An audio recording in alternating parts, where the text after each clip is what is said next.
Hello. Hi there. How are you doing today? Welcome. This is Kingdom Builders Credit Repair with Michelle Green. And what we're doing today, as always, every Friday from 12:30 until 1 is sharing with you some credit and financial tips on how to maintain your credit, your money, your finances, your budgeting, the whole nine. We are super excited today for you to be here. So thank you for joining. Make sure that you are subscribed, that you like and you share, and that you have told a friend about what's going on in these social media streets. Okay? Tell a friend, let somebody know that we are here and that we are sharing a wealth of information with you and your family and your friends and just the whole entire world. There are billions of people who are watching, and we want to make sure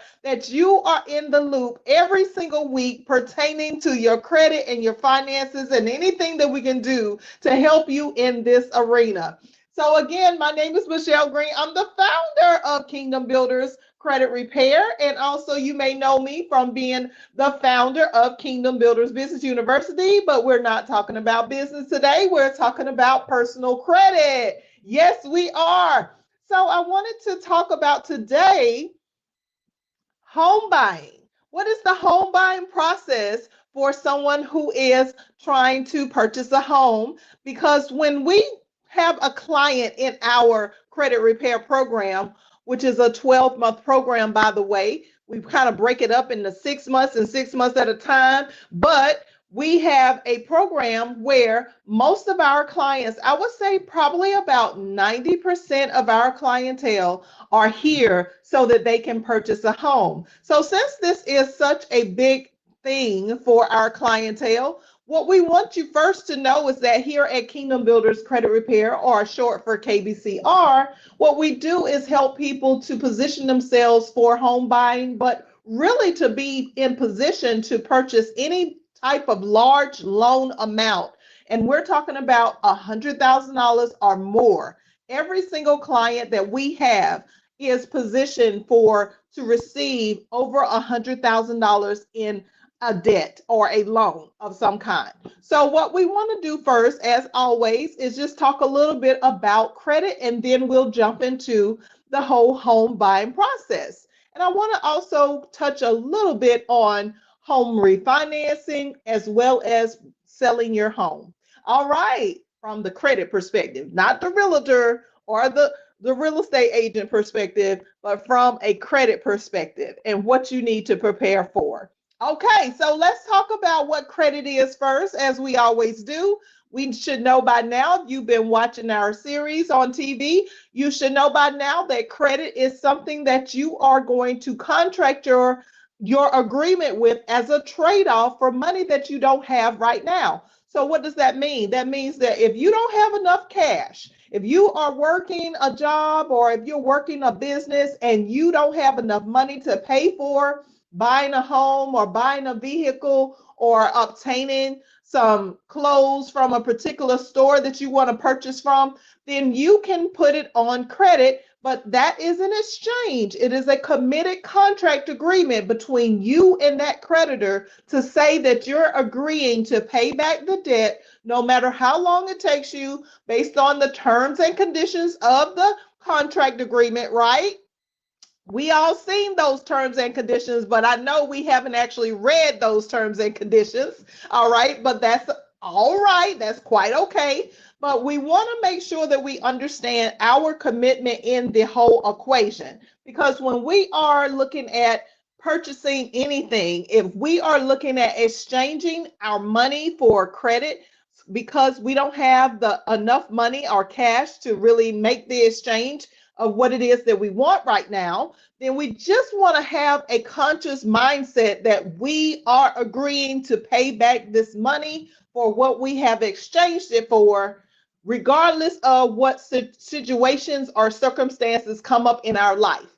The problem with most of us when we get into trouble with credit, it usually starts from the fact that we forget that we made this commitment. And the commitment is for us to be able to pay it back regardless of our circumstances, of our situations. There are so many different things that are going to pop up in our life. And that is another thing that I think that we should be conscious of as people, of understanding that, hey, even though we are signing the contract right now, and the contract agreement may be for 5 years down the road, 10 years down the road. And when we think about a mortgage, we're talking about 30 or 40 years down the road, or sometimes even longer. But when we talk about making that commitment, we really want to think about the whole picture of how long will it really take me to pay this debt back.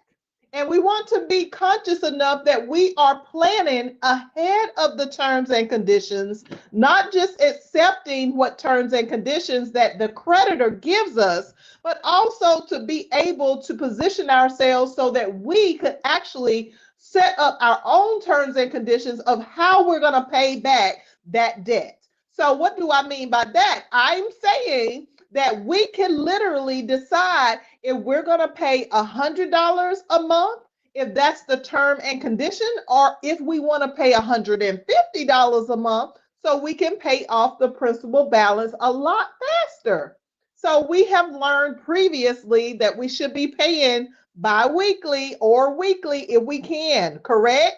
So what we want to do is always have the conscious mindset that whatever we put our name to, whatever we sign that agreement saying that we are agreeing to pay back X amount of dollars, we have to be committed to completing the contract agreement. Now, I'm not saying, like I've said before, that we don't run into situations where we cannot pay that money back. But we should at least have some type of mindset that if we can get caught up within a few months, at least try to get caught up. At least put something on it if you have it. And that will help to save your credit.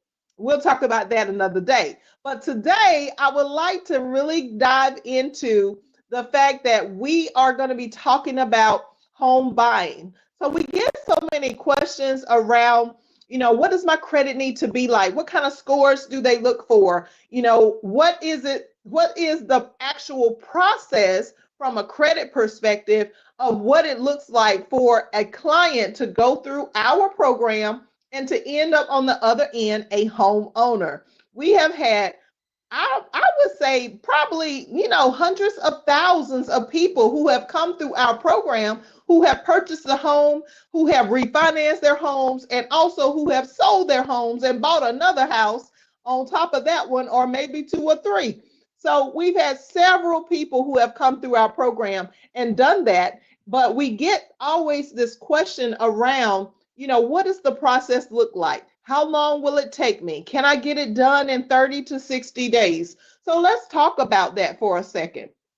For starters, whenever you're purchasing a home or getting ready to prepare for a purchase of a home, you want to definitely understand that there are three things that they're going to be looking for. And the main three things that they are looking for is, number one, do you have consistent income to show proof of that you can actually put a down payment and cover closing costs? And if you cannot put a down payment and cover closing costs on the home, then you could also get, down payment assistance from usually the lender or the real estate agent, or the realtor will have some type of source for you in your local area to be able to get some type of down payment assistance.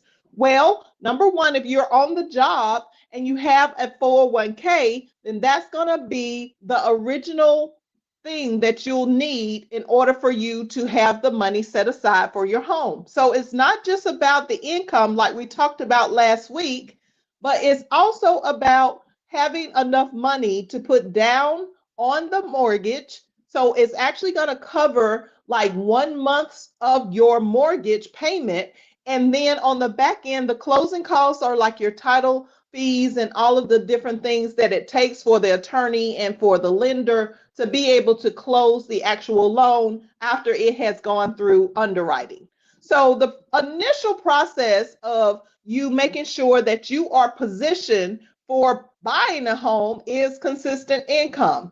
So do you have a job that you have been working, or do you have records of the last 24 months, 2 years of showing that you have had a consistent income coming in so that the lender will be able to solidify that you can afford this house? Okay, you can afford the home. So that is number one. We want to make sure that we have that flow of income coming in, right? We want to make sure that we are stacking our money, we're stacking our funds, as they say. Okay, so we want to make sure that that is in place. All right, so once we clear the income, the second thing that they'll be looking at is your credit. So what does your credit score need to be? A good credit score would start at, I would say, around a 620 to 640 range and up.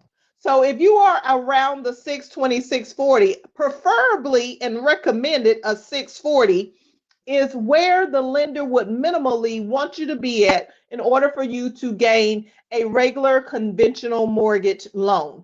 Now, there are different types of loans that may require a lesser credit score, like the USDA loan. If you're in the military, there are special loans where they pay 100% for that. A VA loan is what they call that. But the fact is of the matter, most people are going to fall in that category where they're looking forward to get a regular conventional loan. And when you're talking about a conventional loan, you're talking about you want to have a decent enough score, at least a 640, like I said, recommended. Because if you're right at the bare minimum, which is 620, then that means that if something happens, if something pops up out of the blue and it hits your credit and it takes your score down, then it could cause you not to be in position to be able to purchase that house at the end of the closing. So we know that, as we know already, credit changes every 30 days. So while you're in a process of buying a home, guess what? There's still an opportunity for your credit score to go up and down. It can fluctuate. So we want to make sure that we have a good enough score that even in the event that something pops up unexpectedly, we will still be able to move forward with our house. Okay, let's just ponder on that for a second. So the credit score needs to be around a 640 bare minimum, and other circumstances may allow you to have, like a FHA loan might allow you to have between a 580 to a 619. So if you're somewhere in the 580 to a 619, then you may want to consider a different type of loan. But if you're like most people going for that conventional loan, the 640 range and higher, preferably if you are looking on the high end side, if you can get your scores up to 700 or 720, then you will completely be out of the clear. You will be out of range of worrying about being able to close. So we got the income down pat. Then we have the credit score has to be at a certain range. Well, how do you get the credit score to that range? That's what we cover in our credit repair program. We walk through every month with you a plan that is specifically catered to your particular items on your credit. And the thing that we have to understand is that no two people have exactly the same credit report in the world. There isn't anybody that has exactly the same creditors that were established exactly at the same time with exactly the same amounts of money and exactly with the same amount of monthly payments. So when we think about our credit, we need to understand that we are definitely unique. And that's why KBCR caters to each individual specifically to their needs, because not everybody is the same when it comes to their personal credit. Now, when we look at that personal credit, we want to make sure that you have a balance of loans and you have a balance of cards, because we learned earlier, and you can go back and watch the previous videos on the Kingdom Builders Credit Repair YouTube channel or TV show powered by CTR Media Network. You can go back and watch that video, and we talk about, how we establish the credit lines and different things about how to get you going. But we want to make sure that you understand that, number one, when it comes to the credit score, you really have to make sure that you're maintaining a balance of both loans and cards, and you're not just out here with no credit at all established on your credit, or you're trying to get everything that's negatively hitting your credit removed, but you're not planning on having anything open and active. Because if there's nothing open and active, then how in the world can you say that you have a good credit score? That's not how credit works. Credit is based on activity. So what is the activity that you have on your credit report that will show and prove that you are trustworthy enough to maintain and have a 640 or higher credit score until you get that mortgage, and even thereafter that you would maintain that cycle of having a medium to a high credit score range? Okay, that's what we're talking about here. We want to make sure that you have the mortgage down pat with your credit. So you got the income, you get the credit. The third thing is that making sure that you have completed your taxes in the last 2 years. So those are the main three components of making sure that you are able to move forward with purchasing a home. So when we talk about taxes, taxes are basically the thing that makes the world go round, because we know what's guaranteed, right? Taxes and death, okay? Or some people say taxes and debt, all right? But anywho, the point is that we have to make sure that when we are looking at purchasing a home, refinancing a home, or even selling a home, that we have these three things intact, okay? So let's talk about taxes for a second. So taxes basically are the thing that we are paying for, regardless of wherever we live. Every country, every continent has a taxation system. So with your taxation system, when it comes to your income, the money comes in, and what are the expenses that go out? What are the things that you're paying taxes on with interest already? What are the things that you can actually use as a tax write-off by itemizing your credit? Itemizing the things that you are already paying for, whether it's a utility or a debt. And we learned previously that utilities and debts are in two different categories. The utilities are the recyclable bills, and the debts are the things that are contracted that actually show up on our credit. So when it comes to our taxes, have you done your taxes in the last 2 years? Are you delaying your time to do your taxes, and you're thinking about buying a home in the next couple of months?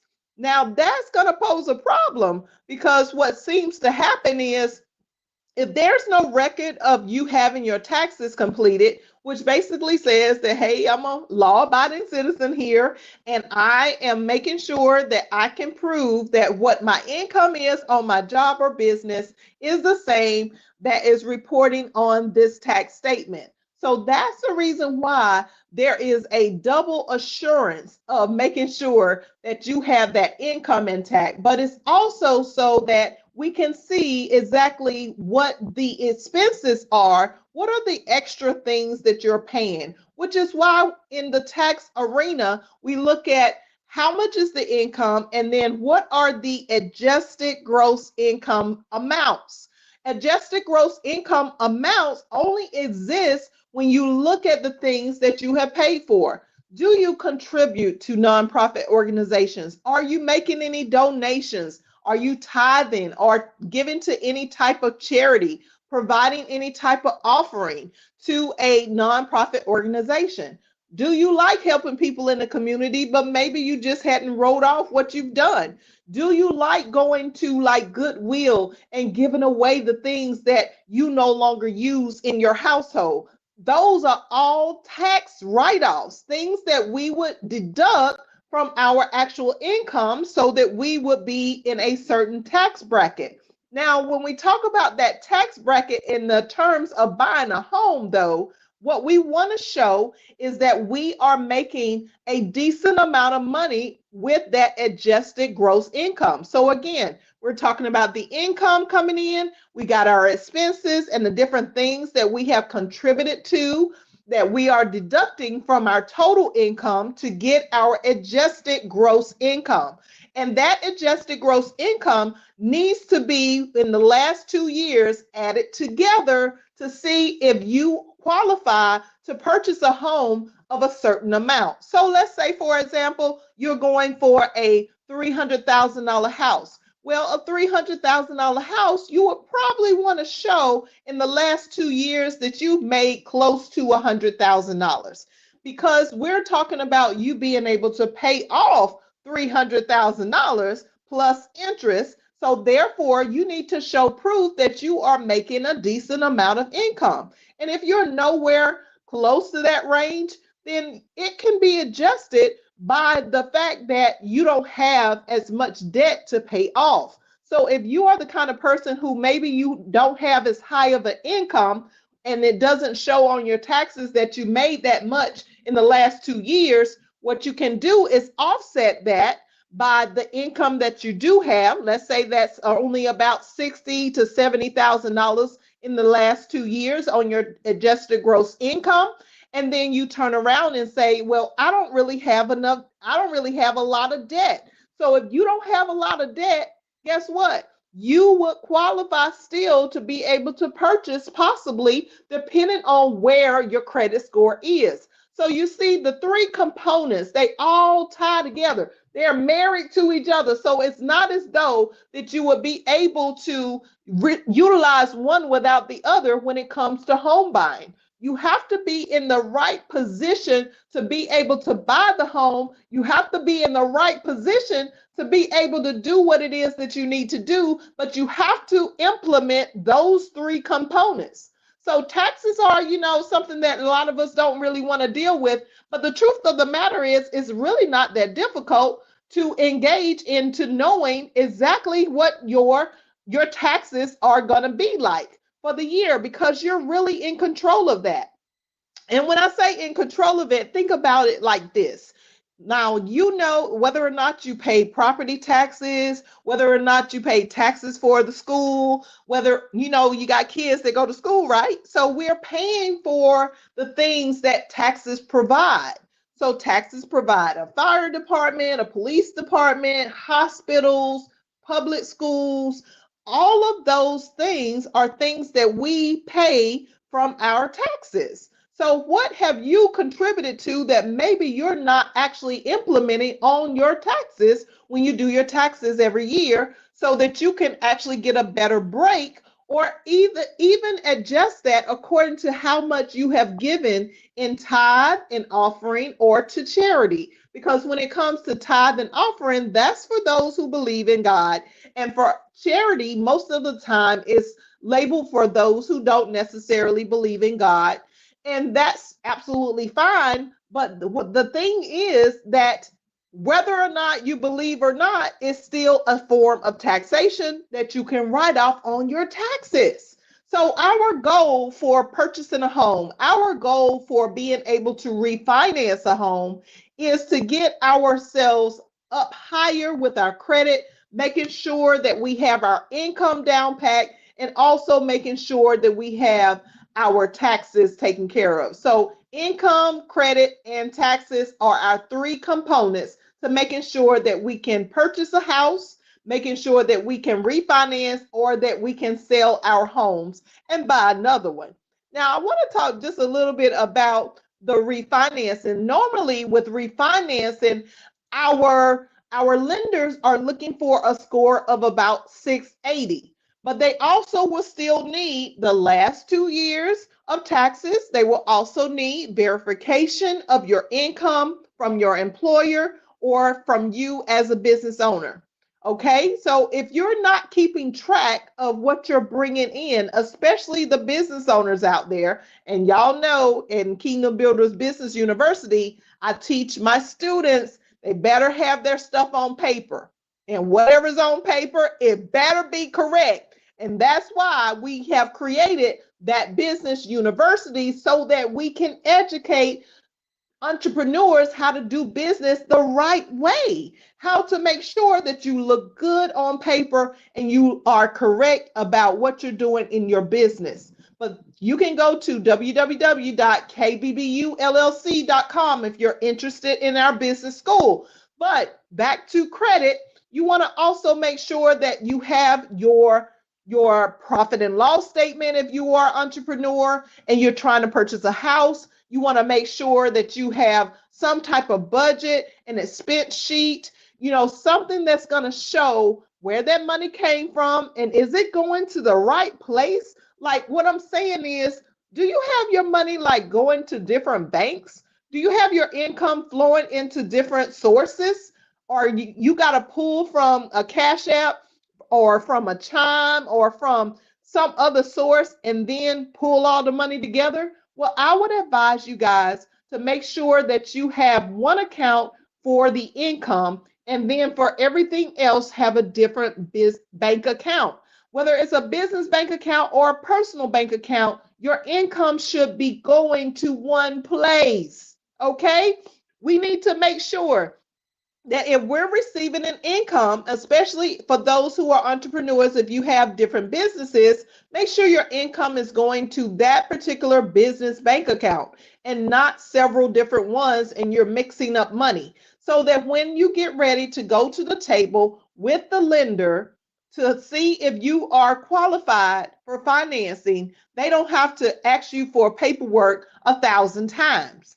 See, the process with home buying really boils down to paperwork. What's on paper versus what's coming out of your mouth? Are you telling the truth about all of your finances? Do you know your taxes are completed correctly? Do you know your credit score? Have you ever pulled your credit report? Do you know that your credit reports and your credit scores are two different entities altogether? They are not the same, even though you can get a credit score on the credit report through a Vantage system. But when we talk about the real scores that are ran, the real scores are ran through my FICO. And again, if you want to go back in the previous videos, I have a video for that too. So listen, we want to make sure that you are completely prepared for the process of going to a lender or a bank or a credit union before you make that purchase of a home, before you decide that you're going to refinance, or even before you decide that you're going to sell your home. If you're selling your home, you don't necessarily have to have all of that paperwork, but when you position yourself as getting ready to buy another house, you would want to make sure that you got the money that you received from selling your home in a certain place to show proof of income again, and to show proof that you have money set aside to position yourself for buying another house. So when you're looking at it from the lender's perspective, what you're saying is, hey, I can not only just qualify based on my income from my job or my business, but I qualify by having this lump sum of money from me selling my house sitting over here in the bank. So that's my security, or as they used to call it, my collateral for making sure that I can go into a new home of my choice.